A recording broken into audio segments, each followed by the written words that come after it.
Super கிளாரிட்டியோட super மக்கள் sir. நம்ம மக்கள் இந்த போருக்கு போறதுக்கு முன்னாடி தான் இந்த படை பரிவாரங்களோட போவாங்கன்னு கேள்விப்பட்டிருக்கிறேன். ஆனா நீங்க என்னடானா இந்த ஒண்ணுத்துக்கும் முதுவாத இந்த பால் டப்பாவை உருட்டிக்கிட்டு இருக்கீங்களே சார்.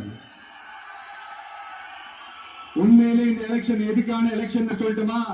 தமிழ்நாட்டு மக்களுக்கும் ஊழலுக்கும் நடக்கிற போர், தமிழ்நாட்டு மக்களுக்கும் லஞ்சத்துக்கும் நடக்கிற போர், தமிழ்நாட்டு மக்களுக்கும் இந்த நிர்வாகத்தை சரியா செய்யாத இந்த திமுக அரசுக்கும் நடக்கிற போர், அதாவது தமிழ்நாட்டு மக்களுக்கும் உங்க ஆட்சிக்கும் நடக்கிற போர், தமிழ்நாட்டு மக்களுக்கும் ஸ்டாலின் சாருக்கும் நடக்கிற போர்.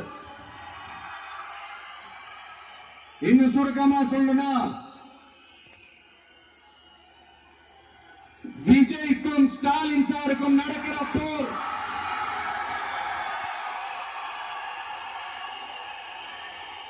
இதுக்கு நடுவுல